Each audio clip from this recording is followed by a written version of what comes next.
ఓం భద్రం కర్ణేభిః శృణుయామదేవాః భద్రం పశ్యేమాక్షభిర్యజత్రాః స్థిరైరంగైస్తుష్టువాగుంసస్తనూభిः వ్యశేమదేవహితం యదాయుః స్వస్తి న ఇంద్రో వృద్ధశ్రవాः స్వస్తి నః పూషా విశ్వవేదాః స్వస్తి నస్తార్క్ష్యో అరిష్టనేమిః స్వస్తి నో బృహస్పతిర్దధాతు ఓం శాంతి శాంతి శాంతి. 8వ పేజీ, 2వ మంత్రం. తాన్ హస ఋషిరువాచ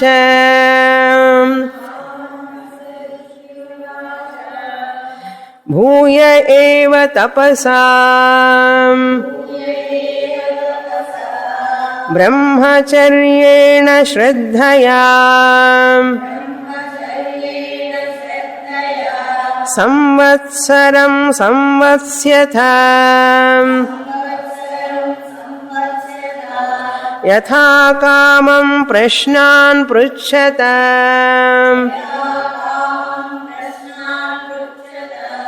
యది విజ్ఞాస్యామః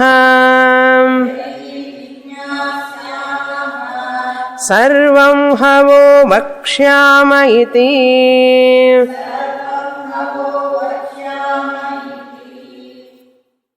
ఈ ప్రశ్నోపనిషత్తులో పిప్పలాద మహర్షి దగ్గరికి 6 శిష్యులు వచ్చారు. ఆ 6 శిష్యుల్ని కూడా 1 సంవత్సరం పాటు సేవ చేయమని చెప్పి ఆ తరువాత ప్రశ్నలు అడగవలసినదిగా గురువుగారు ఆదేశించారు. పిప్పలాద మహర్షి 1 సంవత్సరం అయిన తర్వాత ఆ శిష్యులు ఒక్కొక్కరుగా వచ్చి, అంటే 6 వస్తారు, ఒక్కొక్కరుగా ప్రశ్న వేస్తారు. మొదటి శిష్యుడు చివరి ప్రశ్న వేస్తాడు. ఇప్పుడు మనకు వచ్చే ప్రశ్న 6వ శిష్యుడు మొదటి ప్రశ్న వేస్తున్నాడు 3వ మంత్రం నుంచి. ఆ పేర్లు చూశాం కదా, 6 శిష్యులని. ఆ శిష్యుల్లో చివరి శిష్యుడు కబంధీ కాత్యాయన ప్రశ్న వేయబోతున్నాడు ఈ యొక్క 3వ మంత్రం నుంచి. మొదటి మంత్రంలో శిష్యుడు వాని యొక్క వంశము పేర్లని పరిచయం చేసింది ఉపనిషత్తు. తర్వాత శిష్యుడు గురువు దగ్గరికి ఎలా రావాలి, ఎటువంటి శ్రద్ధతో రావాలి, వచ్చిన తర్వాత గురువును సమీపించేటప్పుడు ఎలా వెళ్ళాలి, సమిత్పాణి అని చెప్పి గురువు మీద శ్రద్ధ, వేదం మీద శ్రద్ధ, ఆ బ్రహ్మ విద్య మీద చాలా శ్రద్ధ కలిగి మనసులో ఎటువంటి కలుషితము లేకుండా, సందేహాలు అంటే గురువు మీద కానీ శాస్త్రం మీద కానీ ఎటువంటి సందేహాలు లేకుండా, అంతేకాదు ఆ శిష్యులు దైవ పూజ, దైవారాధన, భక్తి శ్రద్ధలతో ఉపాసన చేసిన వారై, కర్మయోగం చేసిన వారై ఎంతో చిత్తశుద్ధితో గురువును సమీపించాలి. ఆ అర్హతలు లేకుండా గురువును సమీపిస్తే మనకు ఆ విద్యకి అర్హులం కాము, మనం ఆ విద్యకి అర్హులం కాము. కనుక మనల్ని అర్హుల్ని చేయడం కోసం గురువుగారు అనేక రకాలుగా ప్రయత్నాలు చేస్తారు. కనుక గురువుగారు ఏది చెప్పినా కూడా మనకు ఈ శాస్త్రం చక్కగా బోధపడాలనే వారి ప్రయత్నం అనే శ్రద్ధ కావాలి. మనకు వారి మాట మీద మనకు నమ్మకం కావాలి. అందుకని మన శ్లోకాలను చదువుతాం. తల్లివి నీవే, తండ్రివి నీవే, దైవము నీవే, గురువుని అన్నిటిగా భావిస్తాం. గురు స్తోత్రంలో కూడా చదువుతాం. త్వమేవ మాత త్వమేవ పిత, బంధు సఖ అన్నీ నువ్వే, నాకు సర్వము నువ్వే. ఆ గురువు మీద అటువంటి భావన ఉండాలి. శిష్యుడికి గురువు మీద భక్తి శ్రద్ధ, గురువుకి శిష్యుడి మీద ప్రేమ దయ ఉండాలి. ఇలా ఉన్నప్పుడే ఆ యొక్క బోధ జరగడం, శిష్యుడు అర్థం చేసుకోవడం ఇవన్నీ జరుగుతాయి. అని మనకు 2వ మంత్రంలో చక్కగా వివరించింది ఉపనిషత్తు. ఇలా తెలుసుకున్న తర్వాత మనం కూడా అర్హులమే. ఒకవేళ ఏదైనా ఒక చోట అర్హత లేకపోతే ఇంకా అర్హత పొందడానికి శ్రమపడి ప్రయత్నించి మనం ఆ అర్హతను పొందుదామనే భావనతో ఈ యొక్క ఉపనిషత్తుని మనం చదవడం ప్రారంభిస్తాం. ఇప్పుడు 3వ మంత్రం చెప్తున్నది, చదువుతాం. 12వ పేజీ 3వ మంత్రం. అథ కబంధీ కాత్యాయన ఉపేత్య పప్రచ్ఛ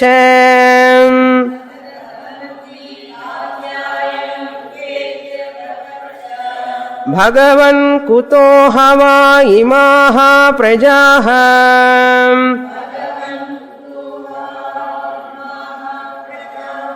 ప్రజాయంతి ఇతి. అథ ఆ తరువాత అన్నారు. ఆ తరువాత అంటే ఏ తరువాత అన్నారు. గురువుగారు 1 సంవత్సరము సేవ చేయండి అని చెప్పిన తర్వాత, వారు 1 సంవత్సరం సేవ చేసిన తర్వాత అని అర్థం. అంటే గురువుగారు ఎంతకాలం చెప్పారో అంతకాలమే. టైం లిమిట్ అంతా మనం డిసైడ్ చేయకూడదు. నేను ఫలానప్పుడే వస్తాను, ఫలానప్పుడు వెళ్ళిపోతాను, అలా కాకుండా వారు చెప్పిన సమయమే సమయం. నాకు మీరు ఎన్ని గంటలకు రమ్మంటారు అంటే అన్ని గంటలకు వస్తాను. మన ఛాయిసే ఉండకూడదు నిజంగా చెప్పాలంటే. అది అథ అన్నారు. చూడండి, సంవత్సరం అయిన తరువాతనే ఏమేం చేశారు వాళ్ళు.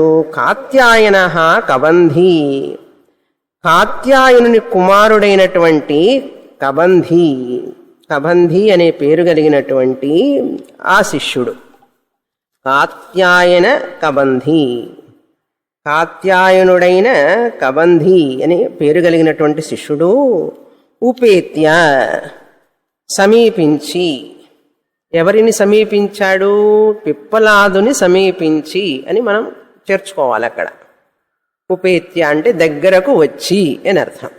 సమీపించి దగ్గరకు వచ్చి పప్రచ్ఛ అడిగాడు, ప్రశ్నిస్తున్నాడు అని ఎవరు చెప్తున్నారంటే ఉపనిషత్తే చెప్తున్నది. ఉపనిషత్తే చెప్తున్నది ఏం జరిగినది అని. ఏమని అడిగాడు, ఎలా సంబోధించాడు గురువుగారిని. మొదట హే భగవన్, ఓ భగవత్ స్వరూపులైనటువంటి నా గురువుగారు, మిమ్మల్ని నేను ప్రశ్నిస్తున్నాను. హే భగవన్, ఓ భగవత్ స్వరూపులారా అని అర్థం. అంటే గురువుగారిని ఏకవచనంలో సంబోధించకూడదు. భగవత్ స్వరూపులైనరా, స్వరూపులారా అంటే ఏమిటి? బహువచనం. హే భగవన్ అంటే దేవా అని అర్థం. భగవంతుడంటే దేవుడనే కదా. ఓ దేవా అని అర్థం వస్తుంది, లేకపోతే ఋషి అనే అర్థం వస్తుంది. ఇమాం ప్రశ్న వస్తుంది. ఇప్పుడు ఇక్కడ ఇన్వర్టెడ్ కామాస్ పెట్టుకోవాలి. ప్రశ్న వేస్తున్నాడు.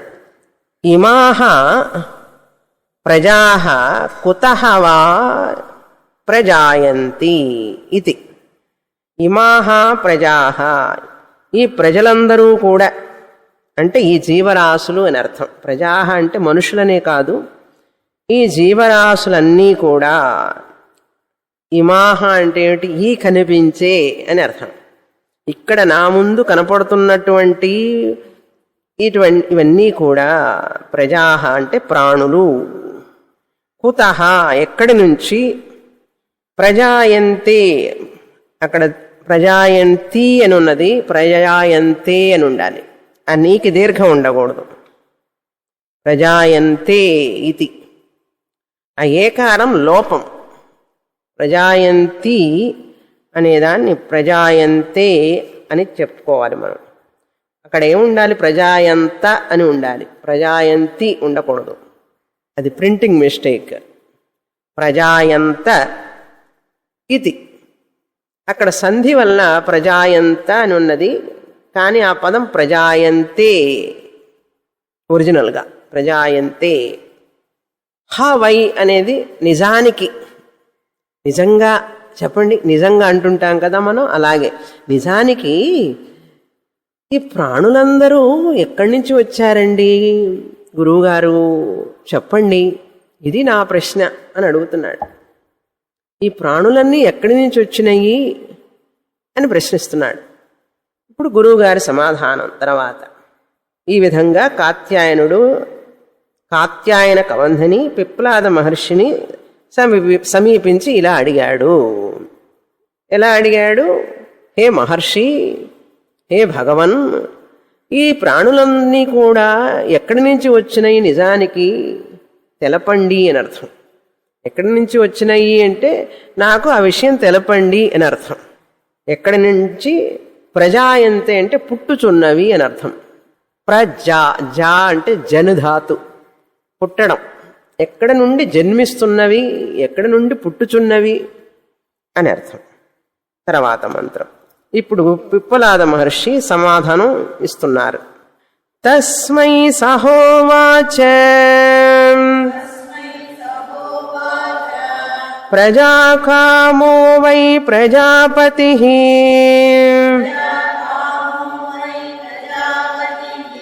స తపోతప్యత స తపస్తప్త్వా స మిథునముత్పాదయతే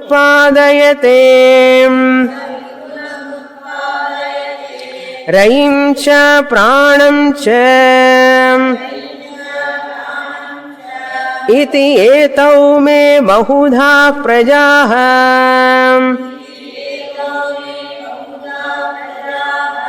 కరిష్యత ఇతి. తస్మై సహోవాచ, సహ పిప్పలాద మహర్షి తస్మై ఆ కబంధీ కాత్యాయనునికి ఉవాచ ఈ విధంగా ప్రత్యుత్తరం ఇచ్చాడు, సమాధానం బదులు ఇచ్చారు. ఇక్కడ ఇమాహ అన్నప్పుడు మనం స్థావరం జంగమం రెండు చేర్చుకోవాలి. కదిలేవి, కదలనటువంటివి. కదిలే ప్రాణులు, కదలని ప్రాణులు. కదలని ప్రాణులు వృక్షాలు, చెట్లు చేమలు. కదిలేవి మనుషులు, జంతువులు, కీటకాలు, పక్షులు, ఇవన్నీ కూడా. కనుక ఇమాహ అంటే అన్ని ప్రాణులు. చెట్టులో కూడా ప్రాణం ఉంది కనుక చెట్టు కూడా ఒక ప్రాణియే కనుక అది స్థావరం. మనందరం జంగమం అంటే కదులుతుంటాం కదా, కదిలేవన్నీ జంగమం, కదలనివి స్థావరం అన్నారు. తస్మై ఆ కబంధీ కాత్యాయనుడి వానికి చెప్పారు. ఉవాచ ఈ విధంగా సమాధానం ఇస్తున్నారు. ఈ విధంగా అన్నారు పిప్పలాదులు. ఏమని? సహా ఈ సృష్టి ఎలా వచ్చిందంటే, హే కాత్యాయన ఈ సృష్టి ఇలా వచ్చింది అని చెప్తున్నారు. అక్కడ కూడా మనకు ఫుల్ స్టాప్ పెట్టుకోవాలి. తస్మై సహోవాచ అయిన తర్వాత ఒక లైన్ ఇట్లా పెట్టుకుంటే అది ఫుల్ స్టాప్ అన్నమాట. సంస్కృతంలో ఇట్లా లైన్ పెడితే అది ఫుల్ స్టాప్.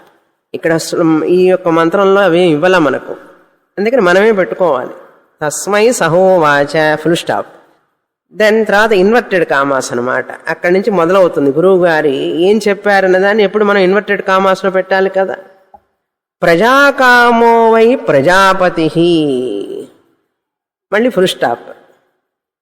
ప్రజలను అంటే ప్రాణుల్ని సృష్టించాలనే కోరికతో ప్రజాకామో వై అంటే ప్రాణులను, ప్రజ అంటే ప్రాణులను చెప్పాను కదా, స్థావరం కావచ్చు, జంగమం కావచ్చు, ప్రాణులను సృష్టించాలనే కోరికతో ప్రజాకామో వై ప్రజాపతి. ప్రజాపతి అంటే బ్రహ్మదేవుడు ఆ కోరికను కలిగి ఉన్నాడట. బ్రహ్మదేవుడు నేను ప్రాణులను సృష్టించదనుగాక అనే కోరికతో ఉన్నారట ఆయన. ప్రజాకామో వై ప్రజాపతి, ఆ సృష్టికర్త. ప్రజాపతి అంటే ప్రాణుల యొక్క పతి. ప్రాణులందరికీ ఎవరు పతి అంటే ఆయనే తండ్రి లాంటి వాడు కనుక ప్రజాపతి అని పేరు. లేక హిరణ్య గర్భుడు అని కూడా అంటారు. ప్రజాపతి ఏమన్నా ఆయన ఏం చేశారట, ఇలా ప్రాణులను సృష్టించాలని కోరికతో ప్రాణులను కోరినవాడై తపః అతప్యత, తపస్సు చేశారట. తపస్సు అంటే ఇక్కడ ధ్యానము చేశారు. బ్రహ్మదేవుడు ధ్యానం చేశాడు. 4 తలలు ఉన్నటువంటి బ్రహ్మదేవుడు ప్రాణులందరినీ సృష్టించాలనే కోరిక కలిగిన వాడై ధ్యానించాడట. తపస్సు అంటే ధ్యానం. ఇక్కడ సృష్టి గురించి ఆరంభిస్తున్నారు. సృష్టి గురించే కదా ప్రశ్న, కనుక గురువు గారు సృష్టి గురించి చెప్తున్నారు. కొన్ని ఉపనిషత్తుల్లో కూడా మనం చూసాము సృష్టి గురించి. తైత్రీయోపనిషత్తులో, మిగతా ఉపనిషత్తులో కూడా సృష్టి గురించి ఉన్నది. కానీ అక్కడ సృష్టి వేరు, ఇక్కడ చెప్పే సృష్టి వేరు, కొంత భిన్నంగా ఉంటుంది. ఏమిటి ఆ భిన్నత అంటే, ఇక్కడ తైత్రీయ ఉపనిషత్తులో చెప్పినట్టుగా సో కామయత బహుశ్యాం ప్రజా ఏతి, అక్కడ అట్లా చూసాం మనం. ఆ పరమాత్ముడే, బ్రహ్మమే తాను అనేకంగా కావాలని కోరుకున్నాడు అని చెప్పి అట్లా వస్తుంది అక్కడ. ఇక్కడేమో బ్రహ్మదేవుడు సమష్టి సూక్ష్మ శరీరం. బ్రహ్మదేవుడు నేను ఈ సృష్టిని చేసేదనుగాక, ప్రాణను సృష్టించదనుగాక అని ధ్యానం చేశాడట. ధ్యానం అంటే ఏమిటండి అని అంటే, పూర్వ సృష్టిలో ఏ ఏ జీవరాశులు ఉన్నాయో వాటి వాటి కర్మకు తగినట్లుగా మళ్ళీ ఈ సృష్టిలో నేను వాటికి శరీరాన్ని ఇవ్వాలి. అది ధ్యానం అంటే. అక్కడ మనసులో రేపేం చేయాలో ఈరోజు ధ్యానం చేస్తారా లేదా, ఈరోజు అన్ని సమకూర్చుకుంటారు రేపేం చేయాలో అంటే, రేపు చెయ్యబోయే వాటినన్నింటినీ కూడా ఈరోజు అమర్చుతారా లేదా, రేపు చేసేటప్పుడు మళ్ళీ నిన్న ఏమేమి అమర్చాను వాటినన్నిటి కరెక్ట్గా కనెక్షన్ చేస్తారా లేదా. అదేవిధంగా సృష్టి చెయ్యాలి అంటే ఇప్పుడు ఎక్కడి నుంచి ఏం చేస్తాడు ఆయన, ఎక్కడి నుంచి ఏం తీసుకొస్తాడు. క్రిందటి సృష్టిలో ఎవరెవరైతే జీవరాశులు, కోట్ల కోట్ల జీవరాశులు ఉన్నారు కదా, ఆ క్రిందటి సృష్టిని ధ్యానించాడు. ఎవరెవరి కర్మలు ఏమేమి ఉన్నాయో, మొదటి సృష్టే కదండి క్రిందటి సృష్టి అంటారు. ఏమిటన్నాడు, మొదటి సృష్టి అనేటువంటిది ఏమీ లేదు. జీవరాశులు క్రొత్తగా పుట్టడం అనేది ఏమీ లేదు. జీవరాశులు ఎప్పుడూ వ్యక్తంగానో అవ్యక్తంగానో ఉంటూనే ఉన్నాయి. కనుక అవ్యక్తంగా ఉన్న జీవరాశులు వాటి వాటి కర్మలను అనుభవించడం కోసం వాటికి శరీరాలు ఇవ్వాలి. కనుక ఇప్పుడు మళ్ళీ వాటిని వ్యక్తం చెయ్యాలి నేను అని ధ్యానించాడు. వారి వారి కర్మ ఫలాలకు తగినట్లుగా మనిషి శరీరం ఇవ్వాలా, మృగ శరీరం ఇవ్వాలా, పక్షి శరీరం ఇవ్వాలా అనేటటువంటి సంకల్పం చెయ్యాలి ఆయన. లేకపోతే వాళ్ళందరి కర్మలు తెలుసుకోకపోతే ఆఫీసులో కూడా స్టాఫ్కి మంత్లీ శాలరీ ఇచ్చేటప్పుడు ఆ మేనేజర్ ఏం చేస్తాడు, ఎవరెవరు ఏం పనులు చేస్తున్నారు, ఏ డ్యూటీలో ఉన్నారు, ఎంత శాలరీ అని చూడకుండానే ఇస్తాడు ఆయన. ఎవరెవరు ఏం పని చేస్తున్నారు, ఎంత శాలరీ ఇవ్వాలి వాళ్ళకి ఉంటుంది కదా అక్కడ లెక్క. అది చూసే కదా ఇవ్వాలి. ఒక పైసా అటు ఇటుగానే ఏమన్నా ఇస్తారా చూడండి. మనకు మేనేజర్ శాలరీ సర్వెంట్కి వెళుతుందా, సర్వెంట్ శాలరీ మేనేజర్కి వెళుతుందా, వెళ్ళదే. ఎందుకని, ఆ నెల చేసిందంత పనిని మొత్తం ఆ జీతం ఇచ్చినప్పుడు వాళ్ళ దృష్టిలో ఉంటుంది అది ఆ లెక్క. అదేవిధంగా బ్రహ్మదేవుడు కూడా సృష్టి చెయ్యాలంటే జస్ట్ లైక్ ఏదో తన సంతోషం ఆనందం కోసంగా చేస్తున్నది. జీవరాశులు వారి వారి కర్మఫలాన్ని అనుభవించవలసి ఉన్నది. వారు ఆ కర్మఫలాన్ని అనుభవించాలి అంటే ఆ ఒక్కొక్క కర్మఫలానికి ఒక్కొక్క రకమైన శరీరమే సూటబుల్. దానికి సూటబుల్ అయిన శరీరాన్ని ఇవ్వాలి. అందుకని ఈ కర్మకి ఏ శరీరం ఇవ్వాలి అని చెప్పి అక్కడ ఆయన దగ్గర లెక్క ఉంటుంది.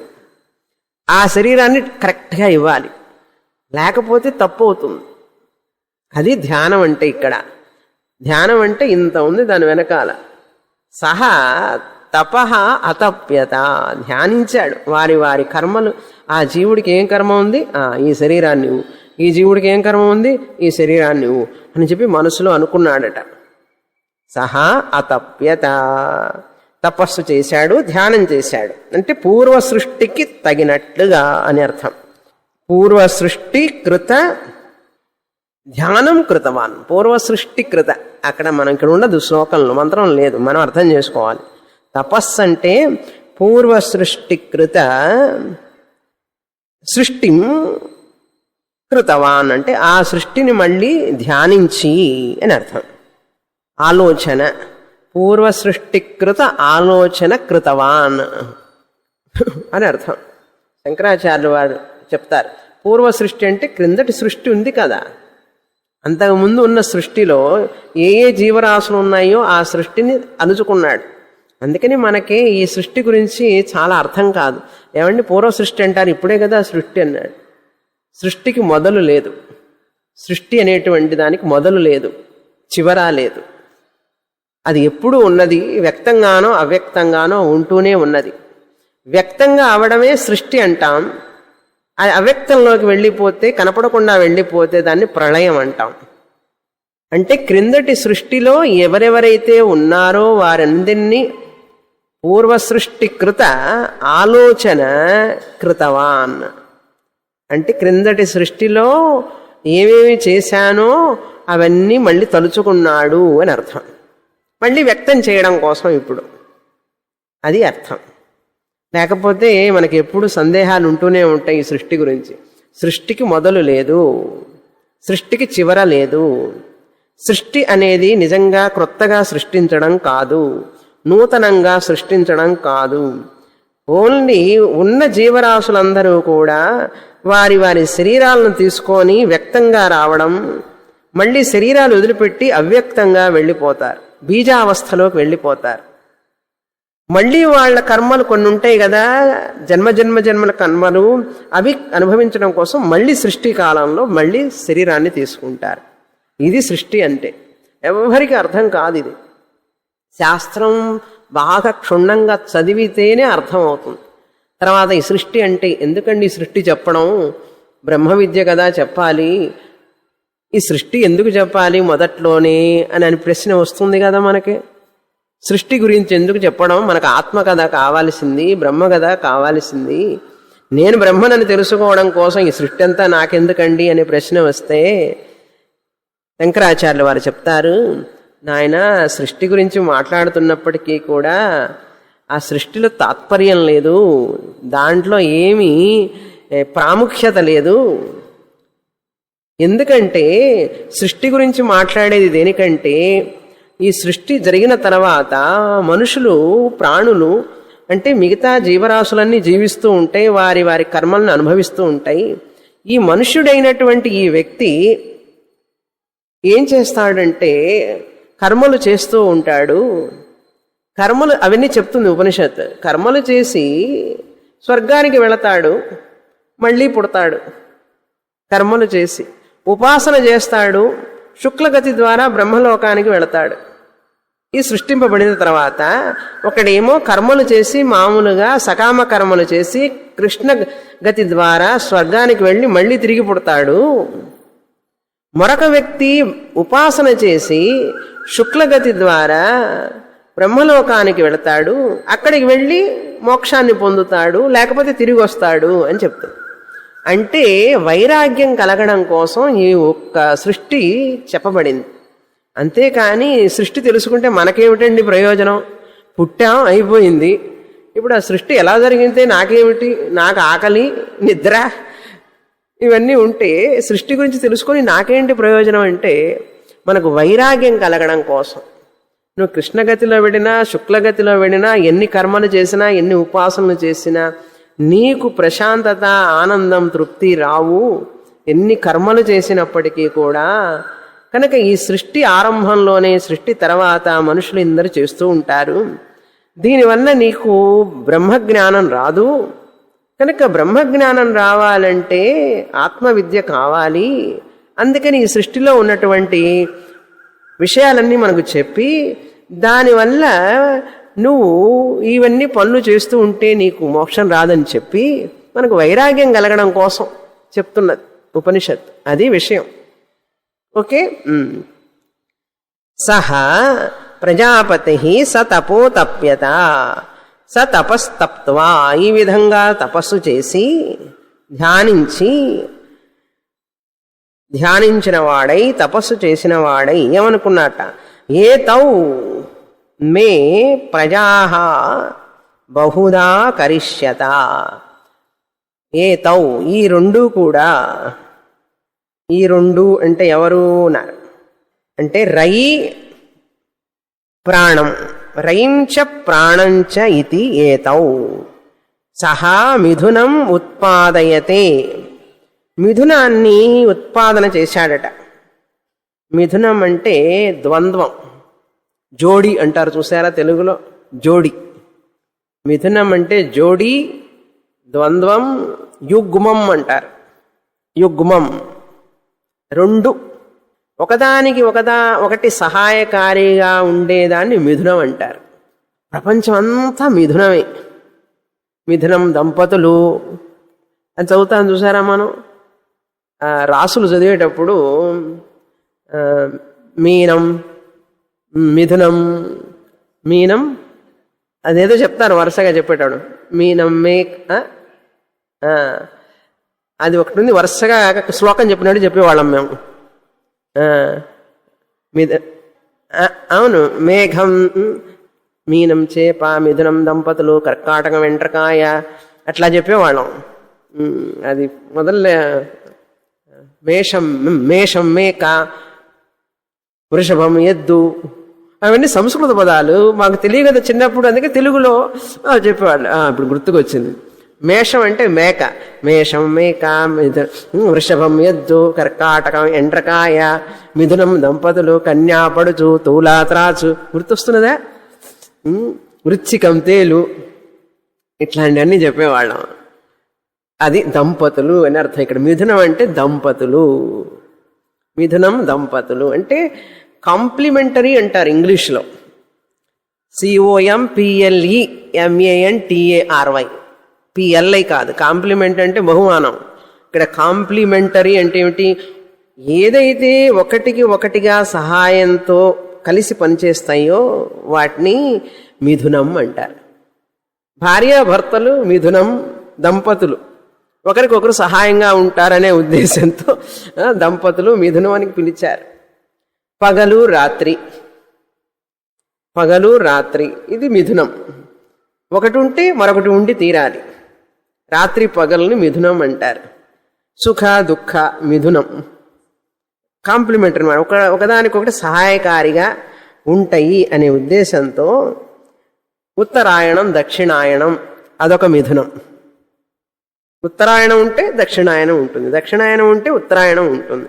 బొమ్మ బొరుసు అంటారు చూసారా, బొమ్మ బొరుసు అట్లా అన్నమాట. ఎందుకంటే జననం మరణం, సృష్టి ప్రళయం ఇవన్నీ మిథునాలు. ఈ లెక్కగా చూస్తే సృష్టి అర్ధనారీశ్వరుడు, స్త్రీ పురుషుడు, భోక్తా భోగ్యం అట్లనమాట. ఇవన్నీ కూడా శుక్రశోణితం. ప్రతిదీ మొత్తం చూడండి, మనం చూసుకుంటూ వస్తే మిథునమే. ప్రపంచం మొత్తం కూడా, సృష్టి అంతా కూడా. అన్నాదమ్ములు, అక్కా చెల్లెళ్ళు చూసారా ఎంత చక్కగా పెట్టారు మన వాళ్ళు. కుడి ఎడమ, పైన క్రింద అన్నీ యుగ్మం, ద్వంద్వం, జోడి. ఓకే, అది ఇక్కడ స మిథునం ఉత్పాదయతే, మిథునాన్ని సృష్టించాడు. ఇక్కడ ఏమిటి మిథునం? ఫస్ట్ మిథునం అంటే రయించ ప్రాణంచ ఇది. రయిం ప్రాణం. రయి అంటే ఇక్కడ మనం డిక్షనరీ మీనింగ్ తీసుకుంటే, స్ట్రైట్గా మీనింగ్ తీసుకుంటే నీళ్లు అని అర్థం, నీళ్లు అని అర్థం.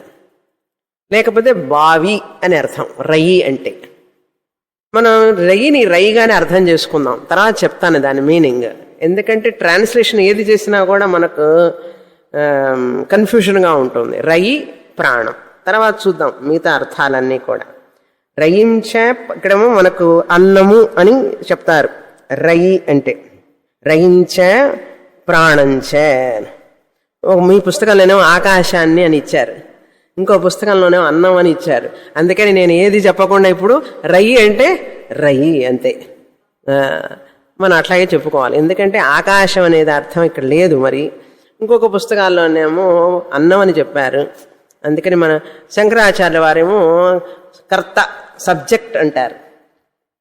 సబ్జెక్ట్ ఆబ్జెక్ట్, భోక్త భోగ్యం అట్లనమాట. కనుక ఇక్కడ రయి అంటే ప్రస్తుతానికి మనం రయి అనే రాసుకోండి. రయి ఒకటి మిథునంలో ఒక భాగం, తర్వాత ప్రాణం ప్రాణాన్ని. ఇంకా చెప్పాలంటే మన మ్యాటర్ అండ్ ఎనర్జీ అంటారు చూసారా సైన్స్లో. ఎనర్జీ అంటే కంటికి కనపడకుండా ఉండేది, కంటికి కనపడేది పదార్థము. కనుక పదార్థాన్ని శక్తిని ఈ రెండుని సృష్టించాడు. శక్తి అంటే కంటికి కనపడనటువంటిది, వ్యక్తం కానటువంటిది, అమూర్తం శక్తి. కంటికి కనపడేది పదార్థం, దాన్ని ప్రకృతి మ్యాటర్ అంటారు. శక్తి పదార్థము. ప్రాణం అనేటువంటిది కంటికి కనపడదు, అది శక్తితో పోల్చబడింది. రయి అంటే కంటికి కనపడేది, మూర్తం అని చెప్పి ప్రకృతితో పోల్చబడింది. కనుక రయించ ప్రాణంచ, పదార్థము శక్తి. ప్రాణాన్ని శక్తిగాను, రయిని ప్రకృతిగాను, మ్యాటర్ చెప్పారు. మిథునం జంటను ఉత్పాదయతే, సృష్టించాడు. సృష్టించి ఏమనుకున్నాడు? ఏతౌ మే బహుధా ప్రజా కరిష్యత ఇది. ఈ మిథునం, రయి, ప్రాణం ఈ ఇద్దరు కలిసి మిగతా సృష్టి అంతా చెయ్యుగాక. ఈ యొక్క మిథునం, ప్రాణం, రయి కలిసి ఈ మిథునం మిగతా సృష్టి అంతా వారు సృష్టి చేయుగాక అన్నారు. ఒక మిథునాన్ని నుంచి అనేకమైనటువంటి మిథునాలు వస్తాయి తర్వాత. ఈ సృష్టి చేయుగాక అని ఆయన భావించాడు, ఆయన అనుకున్నాడు.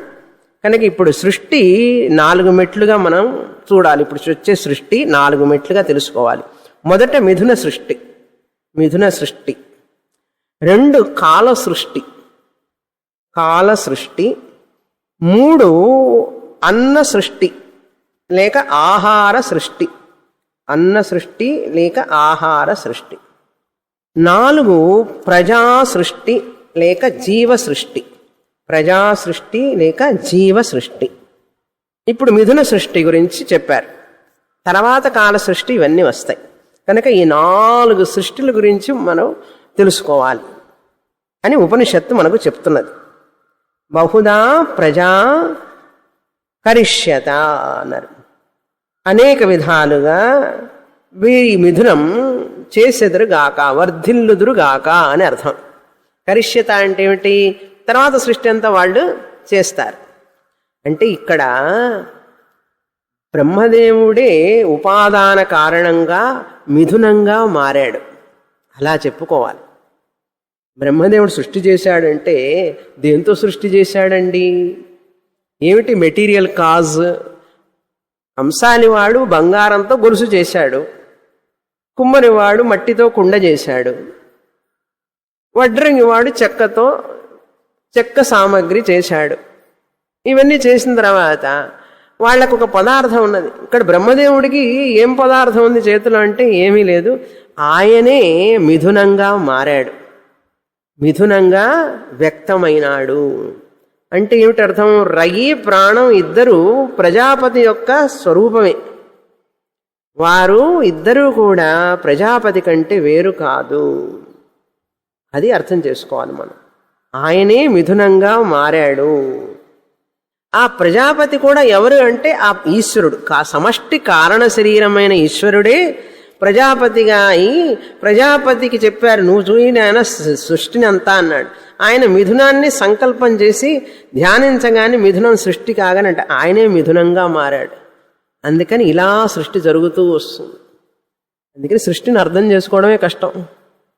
సృష్టిని అర్థం చేసుకోవాలి అంటే మనకు బాగా శాస్త్రంలో ఊరాలి, మనస్సుకి ఊరితే అది అర్థం అవుతుంది ఎలా ఏమిటి అనేది. ఏదైనా కూడా శాస్త్రీయమైనటువంటిది కష్టమే. అందుకనే శాస్త్రం అన్నారు దాన్ని.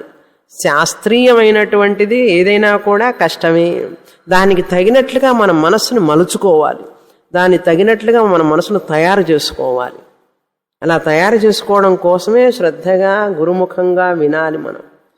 అందుకని ఇదే పుస్తకాన్ని ఇంకొక ఆయన రాస్తారు, గ్రంథకర్త. రాసేటప్పుడు ఆయన చెప్తారు కొన్ని పదాలు ఆ శిష్యులకి గురువుగారు బోధించేటప్పుడు ఆ శిష్యులు నోట్స్ రాసుకుంటారు.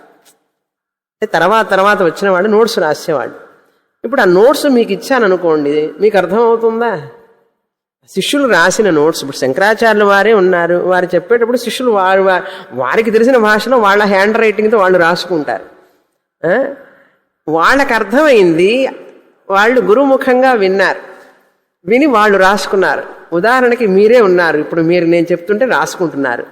ఇప్పుడు నేను మీకు చెప్పినప్పుడు మీరు రాసుకుంటూ మీకు అర్థమైన విధంగా మీరు రాసుకుంటున్నారు. ఇప్పుడు అదే నోట్స్ని మీరు ఇంకొకళ్ళకి ఇవ్వండి, మీరు అర్థం చేసుకున్నట్టుగా వాళ్ళు అర్థం చేసుకుంటారా? సాధ్యం కాదు.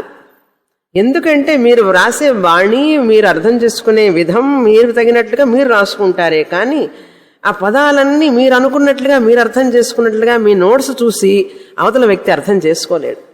సాధ్యం కాదు అది. అందుకనే గురుముఖంగా విని ఆ నోట్స్ ఆ స్టూడెంట్కే కానీ మరెవరికి కాదు. అందుకని గురువు ద్వారా విన్నవాళ్ళు వాళ్ళకి తోచినట్లుగా వాళ్ళు రాసుకుంటారు. వాళ్ళకి అది అర్థం అవుతుంది. ఎందుకంటే వాళ్ళు గురుముఖంగా విన్నారు కనుక ఆ విన్నదాన్ని వాళ్ళు అక్కడ రాసుకున్నారు కనుక ఇంటికి వెళ్ళి నోట్స్ చదువుకున్నాం అనుకోండి, టక్ టక్కన అర్థమైపోతుంది. అదే క్లాసుకు రాకుండా క్రిందటి వారం క్లాసుకు వెళ్ళావు కదా, నీ నోట్స్ నాకు ఇవ్వు అని ఒక స్టూడెంట్ అడిగాడు అనుకోండి, మీరు ఇచ్చారనుకోండి, వాళ్ళకేమైనా అర్థం అవుతుందా? ఎంత అర్థం అవుతుందంటే 20% అర్థం అవుతుంది, 80% అర్థం కాదు. కనుక ఈ యొక్క మాటలన్నీ కూడా మనం చదివేటప్పుడు కొన్ని మనకు ఎందుకు అర్థం కావు అంటే ఆ శిష్యులు వాళ్ళు విన్నదాన్ని వాళ్ళ శిష్యులకి చెప్పి వాళ్ళు అట్లా వచ్చింది. అందుకని మనం కూడా పుస్తకం చదివి అర్థం చేసుకోలేం. ఇప్పుడు అర్థమైందా? పుస్తకం చదివి మనంతటా మనం అర్థం చేసుకోలేం. పుస్తకం పెట్టుకొని మనం గురుముఖంగా వినాలి. నువ్వంతా నోట్స్ రాసుకొని రా గురువుగారి దగ్గర, నేను చదువుకొని వింటానంటే ఇంట్లో వాళ్ళు ఎవరన్నా అన్నారనుకోండి, ఎలా అర్థమవుతుంది? అందుకని గురువు లేకుండా శాస్త్రం అర్థం కాదు. ఇది ఓన్లీ స్టాండ్ బై. నోట్స్ అనేది సెకండరీ, స్టాండ్ బై. మళ్ళీ ఇంటికి వెళ్ళి ఊరికే రిఫర్ చేసుకోవడానికే కానీ ఈ గ్రంథాలన్నీ టెక్స్ట్లన్నీ కూడా రిఫర్ చేసుకోవడానికే కానీ గురువు చెబితేనే అర్థమవుతుంది. సరే, విషయానికి వస్తాం. తర్వాత మంత్రం చదువుతాం. 5వ మంత్రం. ఆదిత్యోహ వై ప్రాణః రైరేవ చంద్రమాః రైర్వా ఏతత్ సర్వం యన్మూర్తం చామూర్తం చ తస్మాత్ మూర్తిరేవ రైః.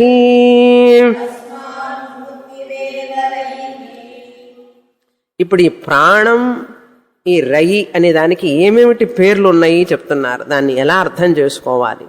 సర్వం రైహి అంటున్నారు. ఇదంతా కూడా రై సర్వాత్మకం, సర్వాత్మకం రైహి అన్నారు. సర్వాత్మకత్వం అంతటా రై ఏ ఉన్నాడు అన్నాడు. ఏమిటండి ఈ రై అంటే? ముందు మంత్రంలోకి వెళ్ళేటప్పుడు మనం కొన్ని పదాలు, ఇవన్నీ పదాలు మనకు క్రొత్తగా ఉంటాయి కానీ అలవాటు పడాలి. ప్రాణం అనేదాన్ని శక్తి అన్నాం ఇందాక. ఆ శక్తి అనేదాన్ని అమూర్తం అంటాం. అమూర్త ప్రపంచ అని చెప్తోంది ఈ మంత్రం. ఇప్పుడు అమూర్త ప్రపంచ. అమూర్త ప్రపంచ అంటే ఏమిటి? కనపడనటువంటి ప్రపంచము అంటాం తెలుగులో. కనపడని ప్రపంచము. కనపడని ప్రపంచం అంటే ఏమిటి అండి అంటే సూక్ష్మ ప్రపంచము. సూక్ష్మ ప్రపంచం అంటే ఏమిటండి అన్నాడు. మన మనస్సు సూక్ష్మ ప్రపంచమే కదా, ప్రాణం కూడా సూక్ష్మమే కదా.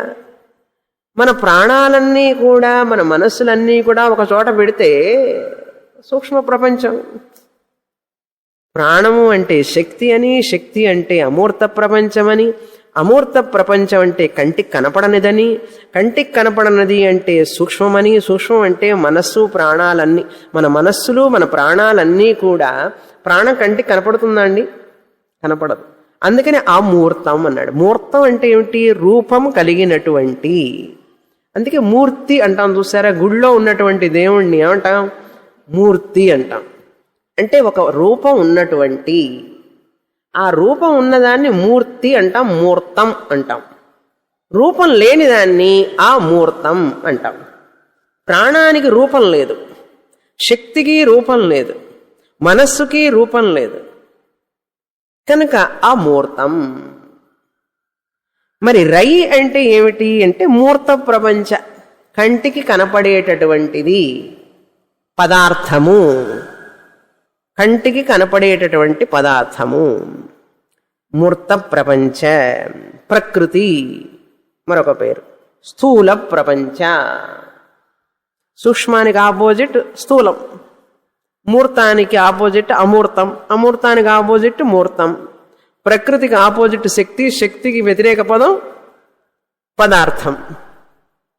స్థూల ప్రపంచం. అంతేకాకుండా వ్యష్టి దృష్ట్యా సమష్టి దృష్ట్యా, వ్యష్టి అంటే వ్యక్తిగత దృష్ట్యా, అంటే micro level, macro level, micro macro, ఆ దృష్టితో చూస్తే భోక్త భోగ్యం. రయిని ఏమంటామంటే భోగ్యం అంటాం, సూక్ష్మ శరీరాన్ని భోక్త అంటాం. సబ్జెక్ట్ ఆబ్జెక్ట్ అని అర్థం. సబ్జెక్ట్ అనేది భోక్త. ఈ సబ్జెక్ట్ భోక్త ఏం చేస్తాడు? అనుభవించేవాడు. భోగ్యం.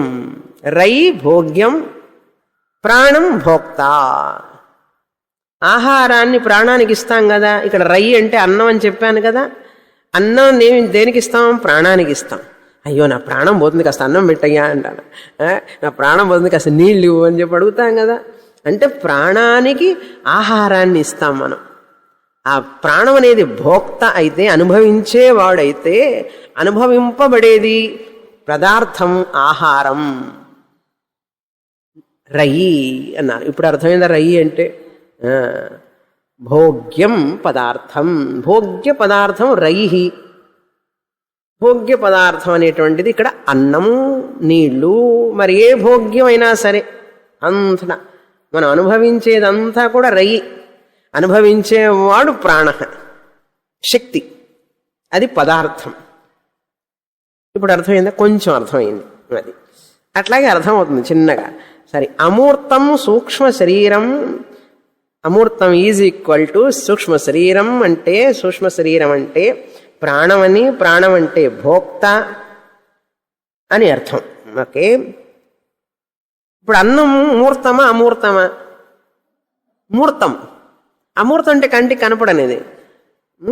కంటికి కనపడేదా తింటారు, కంటికి కనపడేదా తింటారు. అందుకని మూర్తం. కనుక రై మూర్తం అని అర్థం. కనుక ఇప్పుడు ఇక్కడ ఏం చెప్తున్నారు ఈ మంత్రంలో? ఆదిత్యోహవై ప్రాణ. ఈ ప్రాణం అనేటువంటిది ఆదిత్య, సూర్యుడు అని పేరు. సూర్యుడు ప్రాణానికి ప్రతీకం. చూడండి ఎట్లా కనెక్షన్ పెట్టారు మన మంత్రాల్లో. సూర్యుడు ప్రాణానికి ప్రతీకం ఆయన. చంద్రుడు అన్నానికి ప్రతీకం. రైరేవ చంద్రమా. చంద్రుడు రైకి ప్రతీకం. ప్రతీకం అంటే సింబాలిక్ అన్నమాట. ఇప్పుడు శివలింగం శివుడికి ప్రతీకం, దీపం దేవికి ప్రతీకం. అంటే దానికి చిహ్నం, దానికి చిహ్నం అన్నమాట, గుర్తు. అది చూడంగానే అది జ్ఞాపకం వస్తుంది. ఆ విధంగా ఇప్పుడు రెండు ఆకులు చూస్తే ఏం గుర్తు వస్తుంది? ఏఐడిఎంకే పార్టీ జ్ఞాపకం వస్తుంది. అదే ఉదయించే సూర్యుడు చూస్తే డిఎంకే పార్టీ, కరుణానిధి పార్టీ జ్ఞాపకం వస్తుంది. కమలం చూస్తే బీజేపీ జ్ఞాపకం వస్తుంది. దాన్ని ఏమంటారంటే ఇక్కడ సింబాలిక్ అంటారు, చిహ్నం, గుర్తు, ప్రతీకం. అదేవిధంగా ఇక్కడ ప్రతీకం అనేది ఆదిత్య అంటే సూర్యుడు, హవై అంటే చాలా ప్రసిద్ధి. హవై దేనికి ప్రసిద్ధి అంటే నిజానికి అని అర్థం. రియల్లీ స్పీకింగ్ అంటారు చూసారా, ఇన్ ఫ్యాక్ట్ అని అర్థం. హవై అన్నారు. హాయ్ వాయ్ అనకూడదు. హవై అంటే నిజానికి ఆ సూర్యుడు ప్రాణానికి ప్రతీకం, ఆ చంద్రుడు రైకి ప్రతీకం. ఎలాగండి ప్రతీకాలు అంటే ఇలా అని మనం తెలుసుకోవాలి. ఏమిటది అన్నారు. అది చూడండి ఇక్కడ మూర్తం చ అమూర్తం చ అని చెప్పారు. యత్ మూర్తం అమూర్తం చ. ఏదైతే మూర్తము, మూర్తం అంటే ప్రకృతి, మ్యాటర్ అన్నాం, స్థూలం అన్నాం, ఏదైతే స్థూలమో ప్రకృతో అది చంద్రుడు, ఏదైతే చంద్రుడు కంటికి కనపడదో అమూర్తమో శక్తియో ప్రాణము అది ఆదిత్యుడు, సూర్యుడు అన్నారు. అట్లా లిస్టు చేసుకోవాలంతా. ఇక్కడ పైనేమో ప్రాణం, ఇక్కడ రై రాసుకొని అమూర్తం, మూర్తం, శక్తి, పదార్థం, సూక్ష్మం, స్థూలం, ఆదిత్య, చంద్ర అని రాసుకోవాలి. సూర్యుడు, చంద్రుడు. ఏంటి సూర్యుడు చంద్రుడు ఎందుకంటే చెప్తాను విను. సూర్యుడు చంద్రుడు ఎందుకంటే సూర్యుడే కదా శక్తిని ఇచ్చేవాడు, ప్రాణాన్ని ఉంచేవాడు సూర్యుడే అని అర్థం. సూర్యుడే మనకు ప్రాణం నిలవడానికి మనకు సహాయపడుతున్నాడు, జీవరాశులందరినీ కూడా జీవింపజేసేవాడు ఆయనే అని చెప్పబోతున్నది తర్వాత మంత్రం.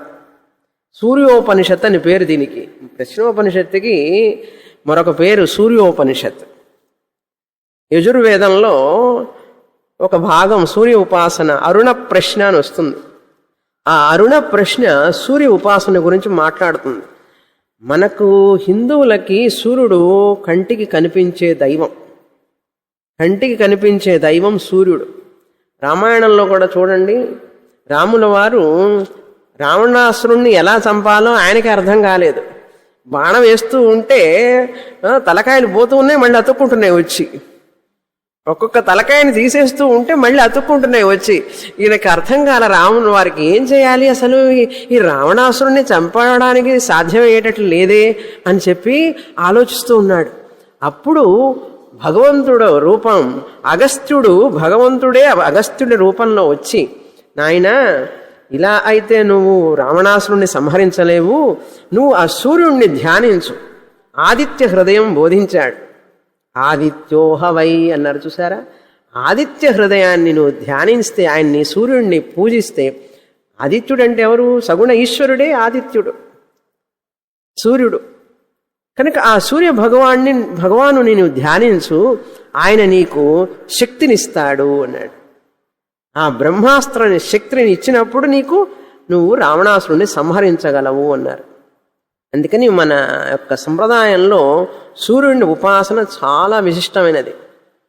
సప్తాశ్వరథమారూఢం ప్రచండం కశ్యపాత్మజం శ్వేతపద్మధరం దేవం తం సూర్యం ప్రణమామ్యహం.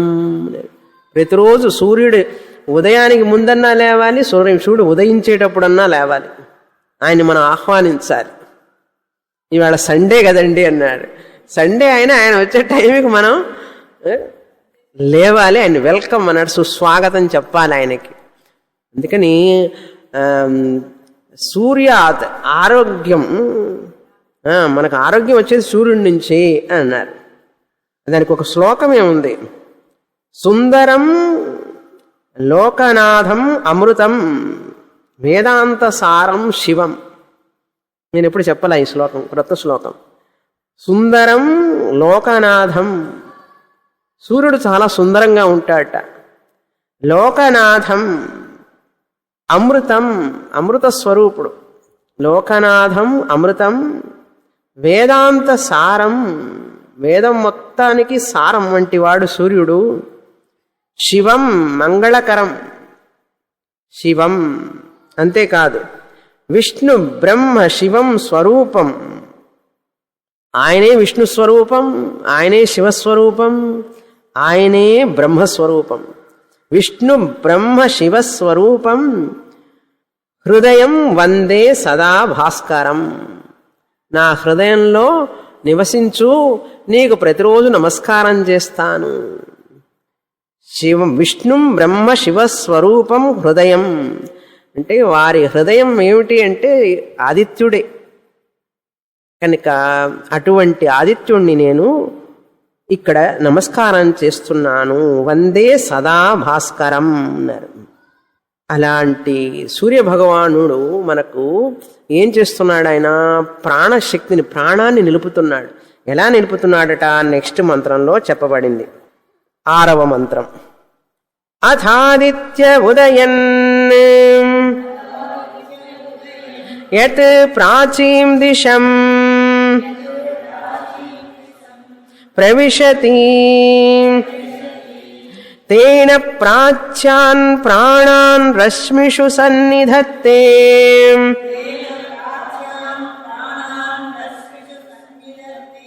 యద్దక్షిణాం యత్ప్రతీచీం యదుదీచీం యదథో యదూర్ధ్వం యదంతరాదిశో యత్సర్వం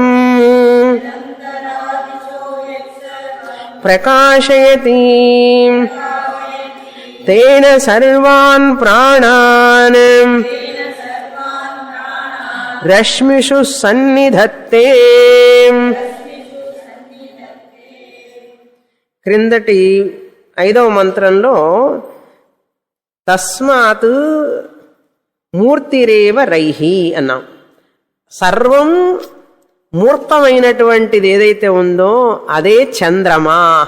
చంద్రుడు రై అని చెప్పి మనకు కనిపించే పదార్థాలన్నీ కూడా మూర్తం కనుక, మనకు కనిపించే పదార్థాలన్నీ మూర్తం కదా, స్థూలం కదా, కనుక ఆ చంద్రుడే రైకి ప్రతీకం కనుక సర్వం రైమయం అన్నారు, చంద్రమయం.